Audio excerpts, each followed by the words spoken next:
Halo dan selamat datang di channel saya, Jonathan Tamrin. Di video kali ini, saya mau bahas salah satu saham perbankan yang lagi jadi sorotan para investor. Kenapa jadi sorotan? Karena saham ini dikenal sebagai salah satu saham blue chip di Indonesia, namun dari sejak 6 bulan lalu, harga sahamnya turun terus hingga anjlok lebih dari 50%. Kode sahamnya tak lain dan tak bukan adalah BBRI, atau nama perusahaannya PT Bank Rakyat Indonesia Tbk. Nah, seperti apa analisa fundamental perusahaannya? Apakah BBRI ini sudah mulai tidak bagus hingga harga sahamnya turun terus?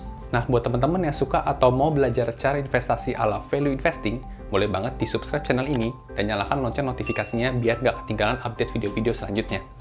Oke, tanpa berlama-lama lagi, yuk kita lihat pembahasannya.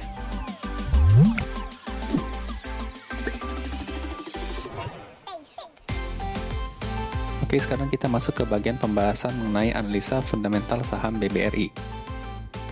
BBRI atau nama perusahaannya PT Bank Rakyat Indonesia Tbk didirikan tahun 1895. Bergerak di sektor perbankan dan untuk go publiknya sendiri di tahun 2003. Nah, ini untuk struktur kepemilikan sahamnya ada pada pemerintah sebesar 56,75%, untuk publik dalam hal ini asing sebesar 43,25%, untuk publik lokalnya sebesar 8,60%. Kalau kita lihat, komposisi asingnya ini cukup mendominasi ya dibandingkan dengan lokalnya. Kemudian untuk segmen usahanya sendiri, karena perbankan ini bergerak pada penyaluran kredit, untuk BBRI sendiri menyalurkan kreditnya pada bagian mikro atau UMKM, retail, korporasi, dan lainnya.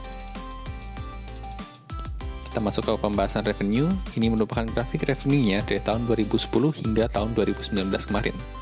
Kalau kita lihat, kenaikannya cukup konsisten ya. Dari tahun ke tahun selalu bertumbuh secara positif. Kalau kita lihat dari angkanya, ternyata tahun 2019 kemarin mengalami peningkatan sebesar 9,12%. Kalau dibandingkan dengan CAGR-nya selama 10 tahun kemarin, tercatat sebesar 11,80%, yang berarti tahun 2019 ini kenaikan revenue tidak jauh berbeda dengan CAGR tahunannya. Kalau boleh saya akan menilai sangat baik, karena cukup sulit ya bagi perusahaan untuk konsisten terus tumbuh positif dari tahun ke tahunnya. Dan BBRI ini berhasil mencapainya. Kemudian kita masuk ke bagian komposisi revenue. Ini merupakan grafik komposisi revenue-nya. Kalau kita coba lihat, ternyata segmen mikro dan retail itu mendominasi penyaluran revenue dari BBRI ini. Yang kalau dijumlah, kita lihat mikro dan retailnya memberikan sumbangsi lebih dari 50% revenue-nya. Jadi ini bisa saya katakan hal yang baik juga untuk BBRI. Kemudian masuk ke bagian net profit. Nah, kalau kita lihat grafiknya, net profit-nya juga konsisten tumbuh ya. Positif nilainya, tidak ada yang negatif. Dan kalau kita lihat angkanya, di tahun 2019 kemarin mengalami kenaikan sebesar 6,62%, yang dibandingkan CAGR-nya sebesar 12,97%. Nah, ini agak berkurang ya dibanding CAGR-nya, namun saya bisa katakan baik karena memang track record-nya dari tahun ke tahun selalu bertumbuh positif, yang merupakan hal yang cukup sulit ya bagi perusahaan untuk terus bertumbuh konsisten positif setiap tahunnya. Oke, kita lanjut ke bagian net profit segmennya. Nah, ini merupakan grafiknya. Kalau kita lihat, ternyata sumbangsi dari mikro dan retail ini mendominasi cukup jauh ya dibanding korporasi lainnya ataupun segmen entitas anak. Dan ini juga saya bisa katakan hal yang baik karena pertumbuhan segmen mikronya ini terus konsisten positif ya, meskipun retailnya kadang sedikit-sedikit turun. Dan masuk ke pembahasan mengenai ROA dan ROE, ini merupakan grafiknya. Dan pada tahun 2019 kemarin tercatat ROE-nya sebesar 16,66% dan untuk ROA-nya 2,43%. Nah, meskipun average ROA-nya sebesar 2,89, yang saat ini ternyata sedikit lebih di bawah, dan ROE-nya juga 23,44%, yang ternyata tahun 2019 juga di bawah, namun saya bisa mengatakan ini merupakan hal yang baik, karena nilai ROE-nya masih di atas 15%, yang berarti perusahaan masih cukup menguntungkan. Nah, sekarang kita masuk ke bagian rasio penting perbankan lainnya. Ada beberapa rasio penting untuk perbankan ya. Dan kalau kita lihat untuk KPMM atau CAR-nya lebih dari ideal ya, karena idealnya ini 8% atau lebih, namun BBRI mencatatkan 22,55%. Untuk CKPN-nya sendiri juga tertera 3,26%, yang lebih tinggi dari 1% ya idealnya. Nah, untuk NPL atau non-performing loan-nya sebesar 1,04%. Nah, sebenarnya idealnya ini NPL bernilai kurang dari 1%. Ya, kalau saya lihat sih masih sedikit ya bedanya. Cuma selisih 0,04% dari yang ideal. Jadi saya masih bisa bilang ini baik. Net interest margin atau NIM-nya tertera 6,98% di tahun 2019. Dan untuk angka idealnya adalah 5% atau lebih. Jadi ini juga ideal untuk BBRI. Dan untuk BOPO-nya sendiri atau biaya operasional terhadap pendapatan operasionalnya tertera 70,10%. Nah, ini dikatakan ideal jika kurang dari 80% rasionya. Dan untuk LDR sendiri atau loan to deposit ratio sebesar 88,64%, yang dimana idealnya adalah sekitar 90,1%. Berarti ini di bawah ideal ya. Berarti dari seluruh modal yang dimiliki oleh PBRI, hanya 88,64% yang disalurkan menjadi kredit ke pihak ketiga dan lain-lain. Cukup konservatif. Nah, kalau dengan melihat rasio ini, bisa saya katakan BBRI ini memiliki rasio perbankan yang sangat baik. Karena memang pada kenyataannya sulit sekali untuk 100% ideal ya. Kemudian kita masuk ke pembahasan mengenai aset, ekuitas, dan liabilitas. Ini merupakan grafiknya dari tahun 2010 hingga 2019 kemarin. Terlihat jika kita bandingkan ekuitas dan liabilitasnya ini cukup mendominasi ya dibandingkan ekuitasnya. Ini merupakan salah satu ciri-ciri yang umum pada sektor perbankan, yaitu jumlah hutangnya berlipat-lipat dibandingkan ekuitasnya. Jadi jangan langsung berasumsi untuk perbankan jika hutangnya lebih tinggi dibanding ekuitasnya merupakan hal yang buruk, belum tentu juga. Ya, kalau kita coba lihat angkanya, untuk growth-nya kalau kita bandingkan dengan CAGR-nya, untuk aset dan ekuitas kalau kita lihat cukup menurun ya dibanding CAGR-nya. Dan untuk liabilitasnya juga menurun di tahun 2019. Nah, untuk DR-nya sendiri ada pada nilai 5,73, yang berarti jumlah hutangnya adalah 5,73 kali jumlah ekuitasnya.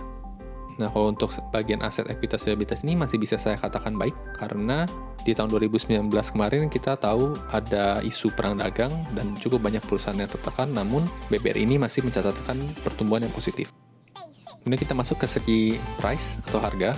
Ini merupakan pergerakan harga saham BBRI dari tahun 2015 hingga 2020 atau 5 tahun terakhir. Dan untuk datanya sendiri, untuk PER tertera di tahun 2019 sebesar 7,96, untuk PBV-nya 1,33 dan harganya di harga 2.240. Ini untuk harga tanggal 18 Mei 2020 kemarin ya. Dan untuk rata-rata sendiri kalau kita bandingkan, untuk PER-nya ada upside potensial sebesar 39%. Untuk PBV-nya sebesar 55%, dan untuk harganya ada kenaikan sebesar 18% kalau bisa balik ke harga rata-ratanya. Nah, kalau kita coba lihat harga saat ini, yaitu tanggal 20 Mei kemarin, sebesar 2.480, dan harga tertingginya sendiri di bulan Januari 2020 kemarin ada di harga 4.740. Dan kalau kita bandingkan, ada upside potensial sebesar 91%, ya kalau harga saat ini ya bisa kembali ke harga tertingginya.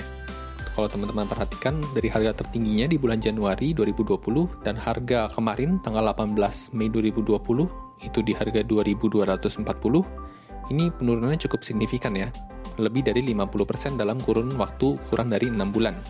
Ini merupakan hal yang sangat jarang terjadi ya bagi perusahaan blue chip khususnya, karena blue chip ini memang dikenal perusahaan yang sudah mature, yang sudah stabil, yang biasa pergerakan harga sahamnya itu cenderung slow atau lambat. Tapi dalam kasus ini turun sampai 50% dalam durasi kurang dari 6 bulan. Nah, kalau saya boleh nilai, saya akan memberi nilai sangat baik ya, karena sangat jarang sekali terjadi ada saham blue chip yang mempunyai upside potensial hingga hampir mencapai 100%. Nah, kita masuk ke bagian kesimpulan pribadi. Seperti biasanya, kesimpulan pribadi ini adalah subjektif dari diri saya sendiri. Kalau teman-teman punya pendapat yang lain dari kesimpulan saya, ya nggak apa-apa gitu ya. Nah, menurut saya, BBRI merupakan saham blue chip, yaitu market cap lebih dari 40 triliun, yang memiliki fundamental baik. Ya, jadi masih baik untuk fundamental BBRI-nya, dan tapi kok kenapa harganya turun terus gitu ya? Nah, penurunan harga saham bersifat sementara karena isu COVID-19 dan anchor bank. Nah, jadi kalau tadi teman-teman lihat, komposisi untuk kepemilikan sahamnya untuk BBRI ada pada lokal asing sebesar 40% lebih ya. Jadi didominasi oleh investor asing, di mana investor asing ini kebanyakan biasanya berbentuk institusi atau badan usaha. Nah, dengan adanya isu COVID-19 dan anchor bank, ini membuat institusi asing ini lari gitu ya, menjual saham-saham BBRI-nya. Karena dirasa di tahun 2020 ini, BBRI akan mengalami tekanan yang cukup besar karena segmen utama penyaluran kredit dari BBRI ini, kalau tadi kita lihat, didominasi oleh sektor mikro ya atau UMKM. Sedangkan di sektor mikro atau UMKM di saat masa pandemi seperti ini mengalami tekanan yang cukup besar. Nah, asing melihat takutnya akan banyak gagal bayar dari sektor UMKM ke BBRI yang mengakibatkan kerugian bagi BBRI. Nah, kalau kita coba bandingkan dengan tahun-tahun sebelumnya, pilihan yang sudah saya buat tadi untuk revenue saya nilai sangat baik. Untuk komposisi revenue baik, net profit baik, ROA dan ROE baik, rasio penting lainnya masih sangat baik kalau teman-teman coba bandingkan dengan perbankan lainnya gitu ya. Kemudian untuk aset, ekuitas, liabilitas juga baik, dan untuk price sangat baik, karena sangat jarang terjadi saham blue chip ini bergerak negatif dalam kurun waktu cepat. Oke, jadi beginilah analisa saya tentang saham BBRI. Nah, bagaimana menurut kalian? Apakah harga saham BBRI saat ini sudah cocok untuk mulai dikoleksi, atau mungkin nanti bisa turun lagi? Tuliskan pendapat kalian di kolom komentar di bawah ini ya. Jangan lupa like video ini, dan share ke teman-teman kalian yang mungkin lagi pengen belajar cara analisa fundamental suatu saham. Oke, sekian video hari ini, sampai jumpa di video berikutnya.